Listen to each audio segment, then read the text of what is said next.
Hi friends, ഇന്ന് നമുക്ക് fried rice ഉണ്ടാക്കാം. ഒരു ബിരിയാണി പാത്രത്തിനകത്തേക്ക് നെയ്യ് ഒഴിച്ച് കൊടുക്കുക. ഉള്ളി നമുക്ക് ആദ്യം ഒന്ന് ഫ്രൈ ചെയ്തെടുക്കാം കേട്ടോ. ഒരു 2 സവാള അരിഞ്ഞത് മതി.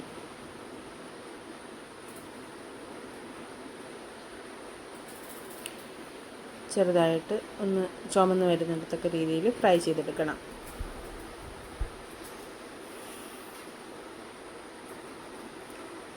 കണ്ടോ, ചുമന്ന് വന്നിട്ടുണ്ട്.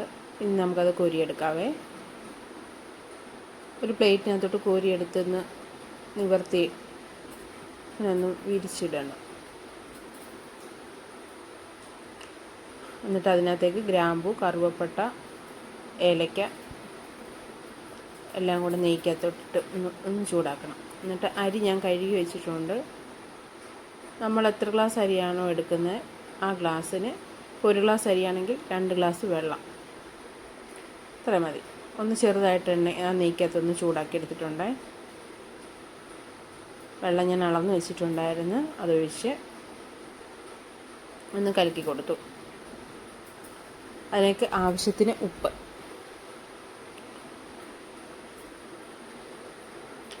ഒരു മുറി നാരങ്ങ പിഴിഞ്ഞത്,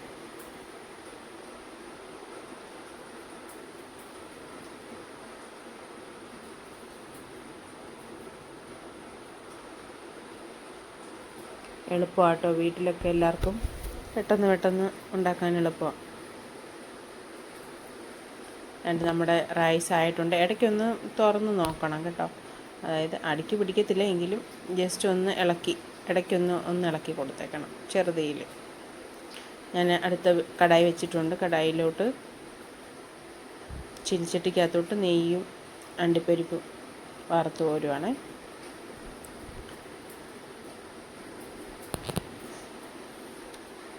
ഇതൊന്ന് ദം ചെയ്തെടുക്കാൻ വേണ്ടിയിട്ട്, അതായത് ഒന്ന് ചൂടാക്കി എടുക്കാൻ വേണ്ടിയിട്ട് ഞാനൊരു പാത്രം വെച്ച് തവ വെച്ചിട്ടുണ്ട്. തവയുടെ മുകളിലോട്ട് ആ ബിരിയാണി ചിപ്പ് വെച്ചിട്ടുണ്ട്. വെച്ച് അതിലേക്ക് നമ്മൾ ഉള്ളി വറുത്ത് വെച്ചില്ലേ, അതതിൻ്റെ മുകളിലേക്ക് തൂകണം. പിന്നെ അണ്ടിപ്പരിപ്പും മുന്തിരിങ്ങയും വറുത്തതോടെ മുകളിലേക്ക് തൂവി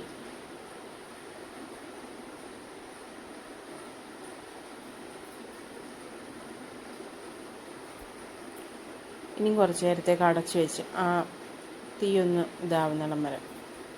മല്ലിയില കൂടി ഇട്ടിട്ടുണ്ട്. മല്ലിയില വേണമെങ്കിൽ ഇട്ടാലും നല്ലതാണ്. ഗ്യാസ് ഓഫാക്കി ഇനിയും കുറച്ച് നേരം അടച്ച് വെക്കുക. ആ തീയിലിരുന്ന്, ആ തവ ചൂടായിട്ടുണ്ട്, അതിലിരുന്ന് ആയിക്കോളും. ഇനി നമുക്ക് സെർവ് ചെയ്യാം കേട്ടോ ചൂടോടെ. ഇഷ്ടപ്പെട്ട എല്ലാവരും ലൈക്ക് ചെയ്യണം, ഷെയർ ചെയ്യണം, സബ്സ്ക്രൈബ് ചെയ്യാൻ മറക്കരുത്. ഒന്ന് ട്രൈ ചെയ്ത് നോക്കണം, എളുപ്പമാണ്.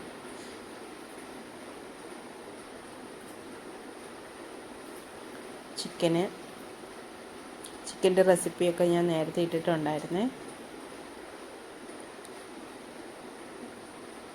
Salad,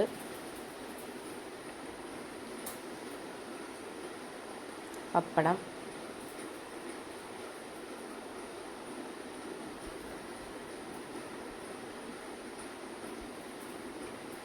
okay friends, thank U.